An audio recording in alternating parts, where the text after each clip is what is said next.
Aleluia! Glória a Deus!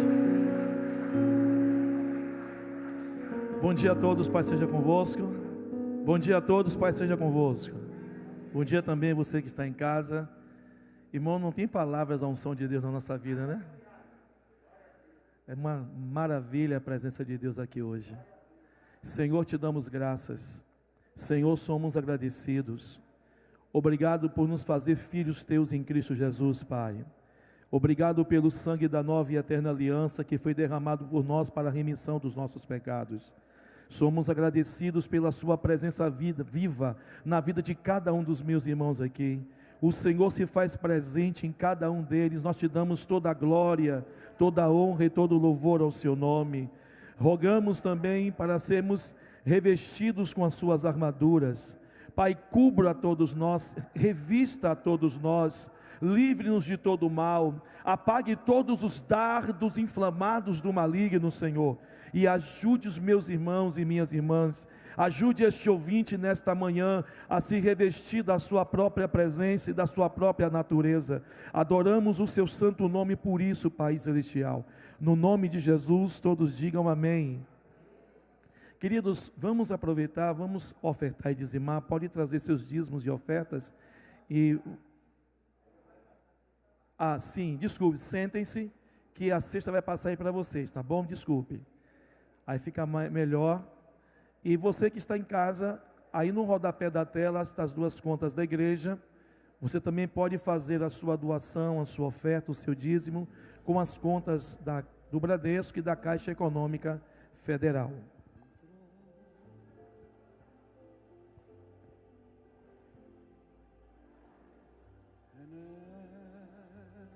Aproveitem também, já coloca também a oferta de evangelização, aquilo que Deus colocou no seu coração.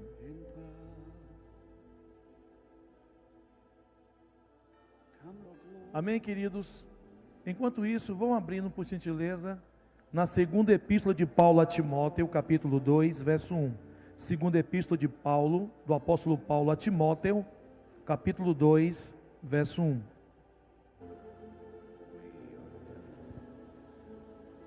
Segunda epístola de Paulo a Timóteo, capítulo 2, verso 1. Todos acharam? Fiquemos de pé, por gentileza, só para a leitura. Por favor.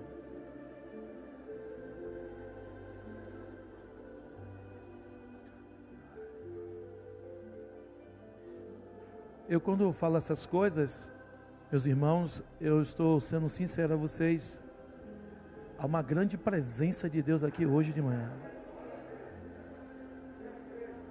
Que glória está aqui. Que presença maravilhosa está aqui. Verso 1 nos diz, capítulo 2: Tu, pois, meu filho, fortifica-te na graça que há em Cristo Jesus.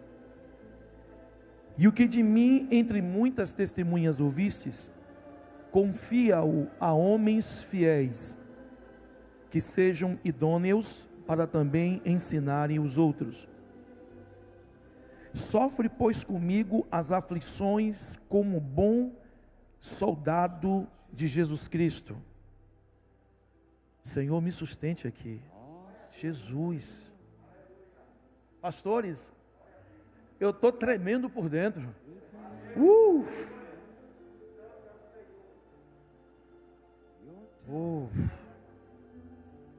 Sofre, pois, comigo, verso 3, as aflições como um bom soldado de Cristo.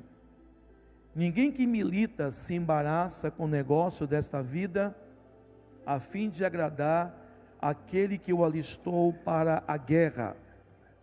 E se alguém também milita, não é coroado se não militar de forma legítima. Sente-se, por gentileza.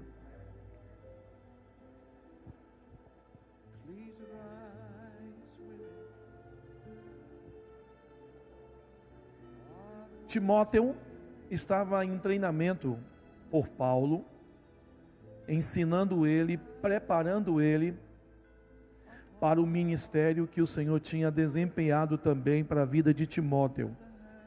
E Timóteo aqui, sobre essas diretrizes espirituais, o cuidado e o zelo do apóstolo, manda ele se fortificar na graça que há em Jesus Cristo. Esta força que vem do Senhor para mim e para você, é mostrado a fortaleza que você precisa. Nós temos visto coisas assim assombrosas no mundo, e você precisa estar forte no Espírito. A Bíblia diz: fortalecei-vos no Senhor e na força do seu poder, e revesti-vos de toda a armadura de Deus, para que possais resistir o dia mau. Nós precisamos ser fortes, fortes no nosso espírito, na nossa mente, no nosso coração, porque os dias são maus. Observe que o Espírito vai transmitindo para a vida de Paulo, o apóstolo, e ele tem um cuidado de transmitir para Timóteo, para que esses ensinamentos não se perdessem no caminho. Porque alguns escrevem livros, eles descobrem remédios, eles criam e desenvolvem aqueles segredos e passam para as gerações. No nosso particular, nós estamos aqui falando da palavra de Deus para a nossa vida. E ele disse, no meio de muitas pessoas como testemunhas que estão perante você, você está ouvindo. A Bíblia diz que quem tem ouvidos, ouça o que o Espírito diz à igreja. Essa palavra, quem tem ouvidos, ocoum, que quer dizer, esteja atentamente com o coração ouvindo. Tudo que é direcionado por Deus, irmão, é para o seu coração, é para o seu espírito. E se o meu coração se distrair em coisas, em preocupações, em algumas atividades que distraem o nosso coração, vamos perder essa ligação do vínculo com a palavra de Deus. Tudo que está acontecendo é cumprimento da palavra de Deus, tem que se cumprir. Todas estas coisas que estão acontecendo aí. E o Senhor disse a Timóteo, por Paulo, confia a pessoas, a homens fiéis, a pessoas que têm comprometimento com o reino e com o evangelho. Sejam pessoas capacitadas com o ensino que você está dando para ela, para que elas também ensinem aos outros. O ministério de ensino, ele está relacionado a todos os 5 ministérios de Cristo, que é apóstolos, profetas, evangelistas, pastores e mestres. Por que está vinculado a essa ação de ensino? Porque eu preciso transmitir para aqueles que mostram a capacidade de realmente serem cristãos e darem continuidade da pregação do Evangelho. O Evangelho não pode se perder no meio do caminho. O Evangelho de Cristo adverte-nos e nos ensina-nos totalmente averso como o mundo e a carne quer nos ensinar. A Bíblia manda você amar seu inimigo, a Bíblia manda você perdoar seu inimigo, a Bíblia manda você dar de comer e beber ao seu inimigo, manda falar bem daqueles que falam mal de você. Isso é o Evangelho, é as boas novas que o Evangelho quer trazer. E se eu não entender isso, eu me perco no caminho. Observem todos vocês, quando Deus chamou a Moisés, permitiu ficar uma vida inteira lá no Egito, ele tem uma preparação para muitas coisas seculares, administrativa, para coisas grandes. Mas quando ele sai de lá, ele passa por um outro tipo de treinamento, que foi chamado o treinamento da fé e do treinamento da confiança em Deus. Imagine, você está ali, um povo escravo há muitos anos, Deus fala com ele, manda ele até Faraó, chega lá, deixa o meu povo ir. O Senhor vai e endurece o coração do homem, de Faraó, por 9 vezes. Imagine você, que confusão poderia estar na cabeça de Moisés, mas a Bíblia diz que Moisés não questiona, não murmura, que a murmuração é uma coisa muito perigosa para a gente ficar argumentando por que Deus, por que Deus, por que Deus. Irmão, seja feita a vontade de Deus na minha vida, para o mal e para o bem. Seja feita a vontade de Deus. A gente não pode chegar diante do Criador, querer arguir o Criador, porque Ele permitiu isso na minha e sua vida. Ele sabe por que permitiu. Porque nós, nessa manhã, ouvimos 2 pregações. Uma do pastor Valdemar e uma do pastor Edileno. E principalmente sobre perseverança da fé, e a segunda, de Deus conhecer o nosso coração. O coração da gente é muito enganoso. Por que essa expressão muito enganoso? Porque essas coisas rasas e superficiais, nossas, por avaliação própria, é muito fácil fazermos. Mas não tem coisa melhor por sermos avaliados pelo Espírito. Vocês vão compreender o que eu estou dizendo. Moisés está ali com 2 homens próximos a ele, Araão e Ur, o servindo constantemente. Onde ele estava indo, eles estavam atrás servindo, mostrando serviço. Tomou pancada, repreensão, eram arguídos, eram doutrinados, eram exortados, foram preparados. Mas quem separou Josué foi o Senhor. Ur tinha uma função, um chamado específico, mas aquele que deveria assumir foi o servo do Senhor, Josué. Josué, quando vai e assume o ministério, veja que ele faz coisas 2 vezes mais de sinais e prodígios que Moisés, e conquistam mais reinos do que Moisés, sendo que há aqui uma falha gravíssima. Josué não prepara ninguém, ele não transmitiu para outros homens fiéis darem continuidade a esse ciclo, primeiro, da presença de Deus, da unção de Deus, e da continuidade do ensino. Josué morre, e a Bíblia diz que o povo voltou a fazer o que era mal diante do Senhor. Aí vem cananeus, escraviza o povo, vem jebuseus, vem pecadores, fariseus, escraviza o povo. Veja que eles ficam escravos, e aí não tem mais o condicionamento da lei. Agora Deus levanta um ministério chamado de juízes, para libertar o povo. Veja, até mulheres foram chamadas por Deus para fazerem esta obra. E lembrando vocês que era uma obra militar e sangrenta, era para matar mesmo o inimigo, para libertar o povo, e eram de povos pagãos e reis pagãos e ímpios, que oprimia realmente o povo de Israel. Veja a maneira cuidadosa de Paulo. Timóteo, ouça, fique atento, fique alerta, se prepare para o agora e para o amanhã. E ele vai mostrando para ele que o evangelho, ele tem uma conotação que nós vamos compreender sobre sofrimento. Não é sofrimento por causa de pecados que nós temos, sofrimento por causa de falta de dinheiro, é o sofrimento por amor à pessoa de Cristo. Quando você mantém-se fiel a Cristo, você não vai ser religioso, você vai ser cristão. Um cristão coerente, um cristão sábio, maduro, inteligente, no meio de uma sociedade cheia de confusão na cabeça. Eu tenho que tomar muito cuidado com isso. E aqui ele começa, sofre pois comigo as aflições como um bom soldado de Cristo. As perseguições verdadeiras vão começar, e vão começar com igrejas cristãs, igrejas evangélicas. Começará a perseguição de verdade. E eu fico impressionado que nós, igreja, não estamos ainda nesse auge espiritual como Deus deseja. Nós estamos ainda meios tímidos com essa situação. E a Bíblia diz que os tímidos não herdarão o reino dos céus.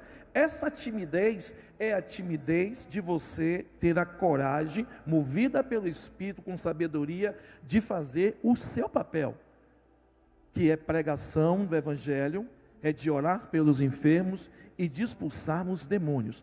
Quando Jesus ele chega e dá diretrizes antes de ser assunto aos céus, discípulos, vá por todo o mundo e preguem o meu Evangelho. Ele diz, ensine todas as nações, batizando elas em nome do Pai, do Filho e do Espírito Santo. Número 3, ensinando-as, ao ministério de ensino, a guardar todas as coisas que eu tenho dito. Então, minha função e sua, não é só pregar para a pessoa crer em Jesus, é também ensiná-la. Você não tem que se preocupar com 30, com 100, com 1000 pessoas, uma só. Se cada um de vocês que estão aqui Aqui tem 70 pessoas? 80 no relatório de culto de hoje? 78 pessoas. Isso? Um exemplo. Se cada um de vocês, por semana, ganharem uma alma para Cristo e ensiná-las até elas se fortalecerem no caminho do Senhor, nós vamos ter aqui uns 5 cultos por dia. Se focarmos isto vem pela minha disponibilidade. Veja que ele está dizendo: olhe, você vai pregar, você vai ensinar o que é certo, mas haverá um choque cultural aqui, um choque político aqui, um choque de culturas de entendimento dos homens, que vão perseguir a mim e a você, e vamos sofrer como um bom soldado de Cristo. Ninguém que guerreia, que milita, vai se embaraçar com o negócio dessa vida. Ele está mostrando essa explicação para ele sobre o comprometimento do seu chamado ministerial. Não é chamado evangelístico, ou chamado de ministério de ensino, ou chamado profético, ou chamado do doutor. Ele está mostrando do chamado que ele tinha com o Senhor, uma consciência que não deveria ele se envolver com nenhum tipo de outra atividade para ele se manter financeiramente.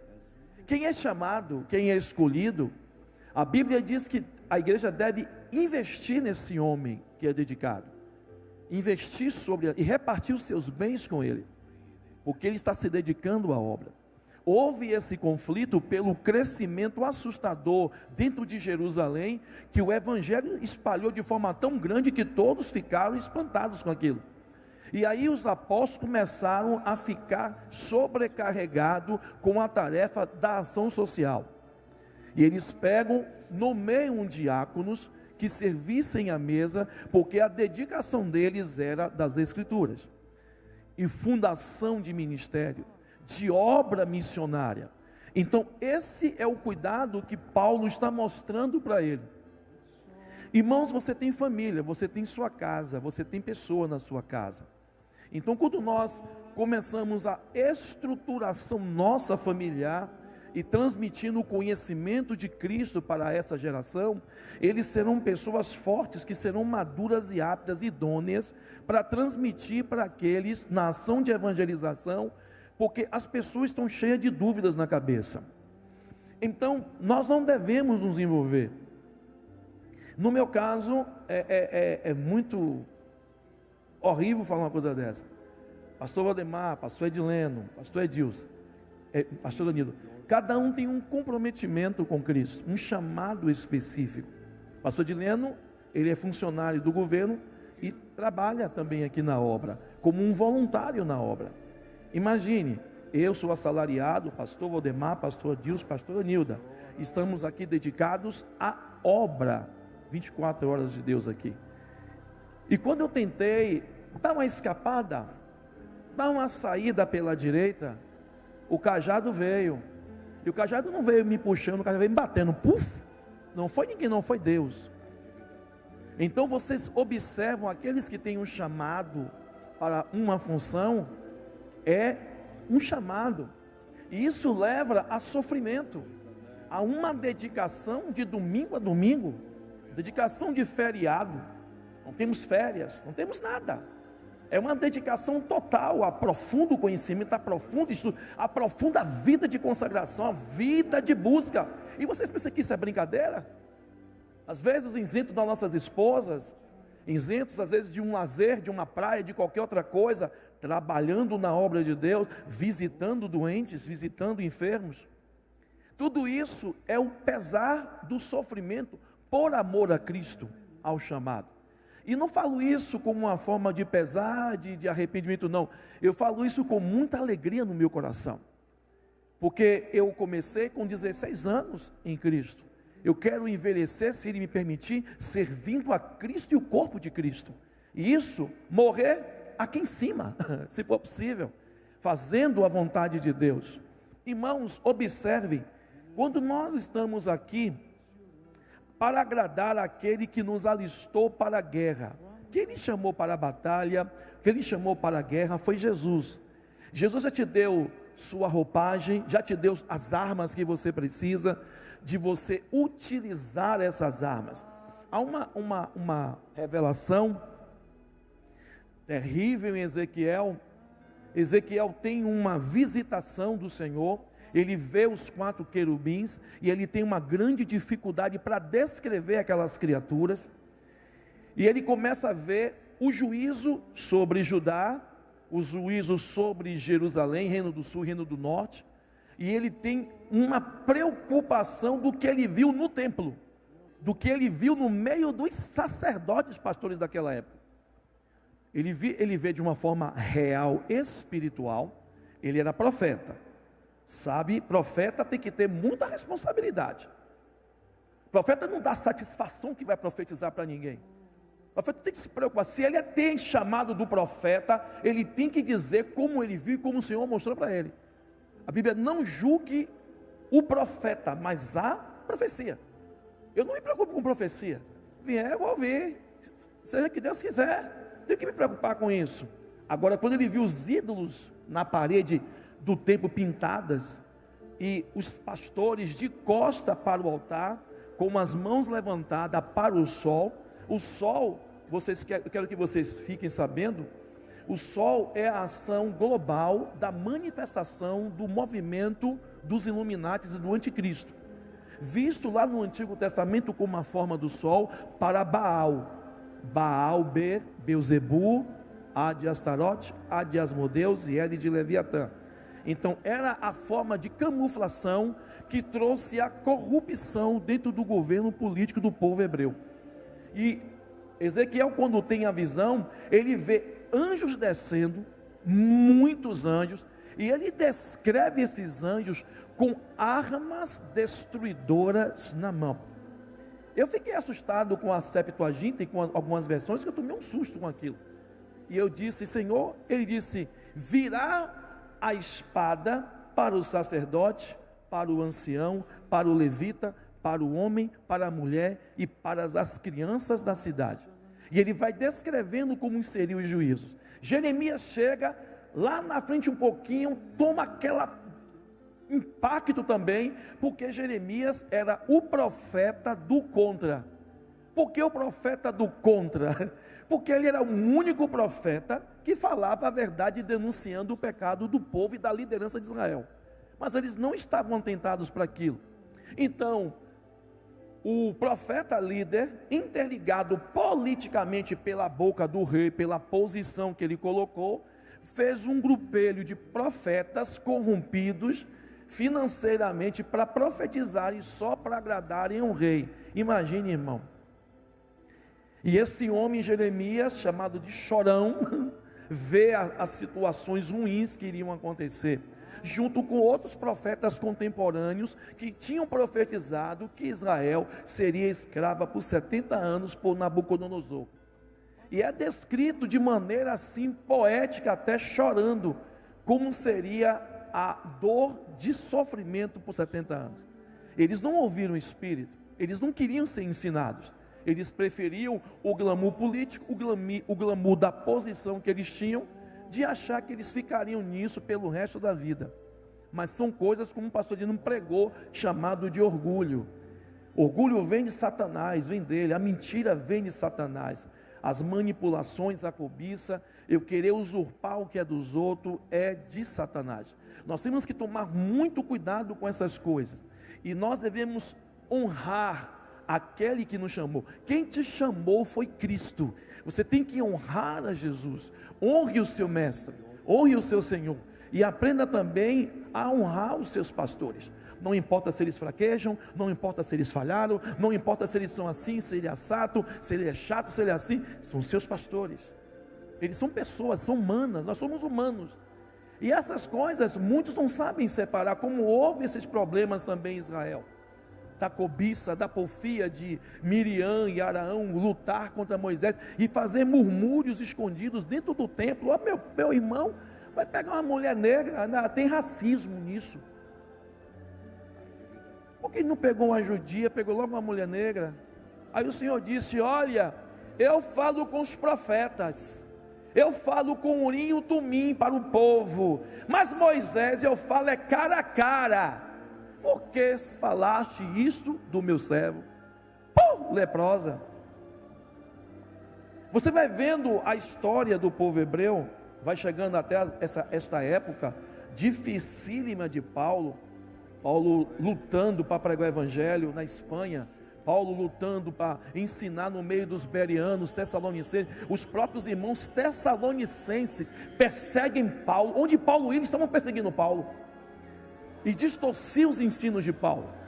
Pedro tem esse conhecimento que ele na epístola protege a vida de Paulo. O nosso amado irmão Paulo escreveu coisas assim bem difíceis, que aqueles que são indoutos, incautos, distorcem para a sua própria perdição. Eles não querem estudar, não querem discernir, não é da noite para o dia. Lembre que quando Paulo vai ensinar aos bereanos a palavra, são pessoas cultíssimas. Ali haviam gregos, haviam romanos, havia várias culturas ali. E eram pessoas realmente educadas. Eles tinham realmente filosofias, e um grupo levava mais para o bem-estar, da sanidade, do entendimento, mas outros levavam para a sanidade da carnalidade. E Paulo chegou lá, mostra para eles, havia muitas mulheres ricas também.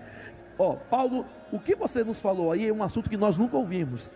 Vamos fazer uma coisa, daqui a alguns dias vamos mandar te chamar. Olha a paciência do apóstolo. Eles foram pesquisar a lei, eles foram ouvir os ensinos, lembrando que o Novo Testamento estava sendo feito e escrito dessa forma aqui. E olhe que quando eles voltam, procuram Paulo, muitos deles creram no Senhor Jesus Cristo e foram batizados. Outros, não, vamos continuar com a nossa filosofia de vida. Não tem problema. Agora, honre o seu Senhor. Finalizando, se alguém também guerreia e milita, não vai ser coroado, não vai ser galardoado, não vai ser salvo, se não lutar de maneira digna, legítima.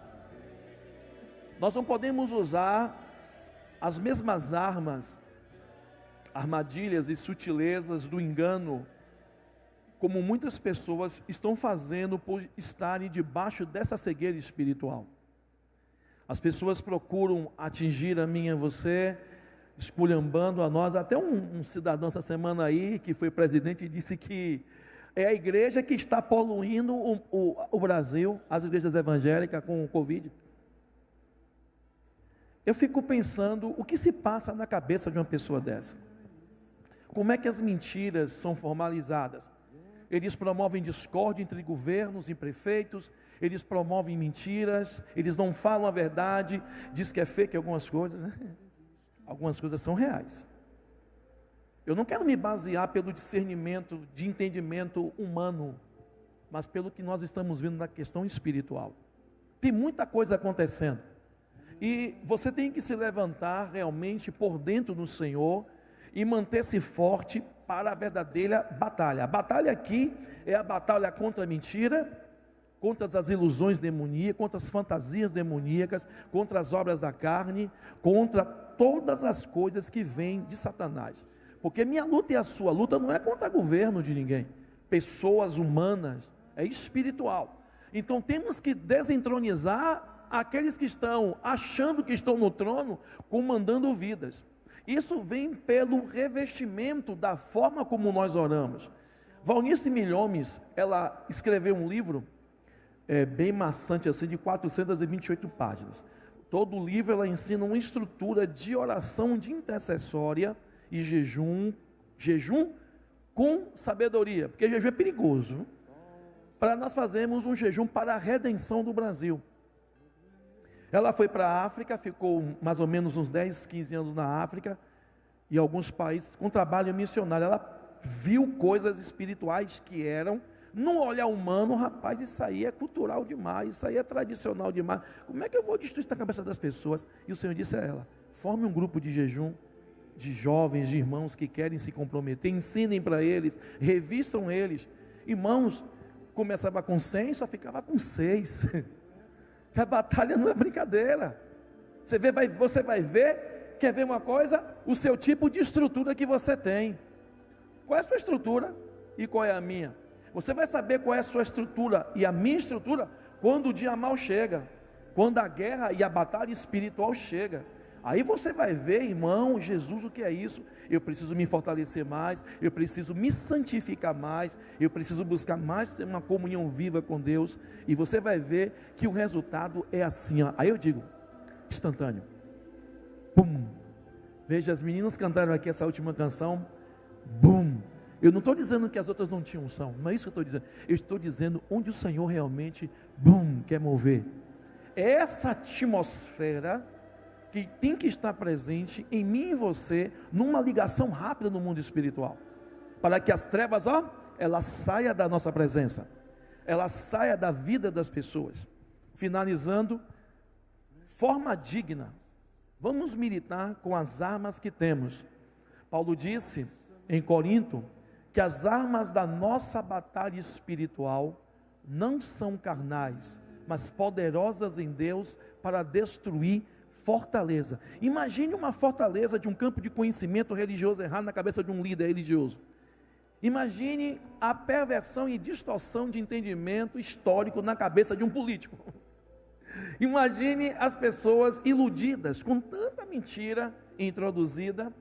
Eu quero advertir vocês que existe um grupo de satanistas no mundo inteiro, em várias bases nas cidades principais, que fazem trabalho dentro da internet para promover, só catar erros doutrinários, erros teológicos e pum, destruir e confundir. Uma mentira faz uma devastação, uma ilusão faz uma devastação. Então é bom você examinar com muito cuidado e fortalecer sempre sua vida naquele que te chamou. Lembre-se que o seu general, o seu rei, está com você e não permitirá que você perca. Você é mais do que vencedor, a Bíblia diz. E você, sendo mais do que vencedor, continue se revestindo com armadura, se protegendo dia a dia, porque você vai ver seus inimigos cada dia caindo no chão. E os inimigos espirituais precisam ser colocados no lugar deles. A Bíblia diz que o Deus de paz em breve esmagará Satanás debaixo dos nossos pés. É a igreja que tem este comando de autoridade para exercer no mundo espiritual. Quando você expulsa, quando o pastor ele mandou expulsar aqui, isso é verdade, viu? Poder, conhecimento, vida financeira muito boa, conhecimento, isso não leva você só para o orgulho não, leva você para a altivez. E tomar muito cuidado. Quanto mais você aprende, você recebe, você tem. Lembre-se que tudo que nós temos vem da presença de Deus na nossa vida. E isso nos leva a sermos mais simples e humildes, para ensinar as pessoas. Vocês viram ontem, em São Paulo, mais de 1.200 jovens, dentro de uma boate fechada. Chegou polícia de todo tipo lá, menores, drogas, lança-perfume, camisinhas, havia pessoas de todo tipo ali, procuravam o organizador, ele tentando se esconder. Aí esses assintomáticos é que leva a miséria para quem está em casa, para o idoso. Eu disse com minha esposa, ela falou assim, Adriano, quanto jovem Adriano perdido, meu Deus, quanto jovem Adriano. Então pare e pense que você está aqui em Salvador, e você pode fazer uma grande diferença falando de Cristo Jesus para as pessoas. Você tem ferramenta como o Zap, ferramenta como o Facebook e outras redes sociais, que você pode lançar a semente da palavra de Deus todo dia para os seus amigos, para os seus conhecidos. A palavra vai penetrando, até que o Espírito haja no coração dela, e ela vai te procurar, a fazer uma visita à igreja, vai procurar, eu quero entender como é isso salvação, eu quero entender como é isso, esse Jesus que vocês tanto pregam e dão a vida. Que Deus abençoe sua vida grandemente,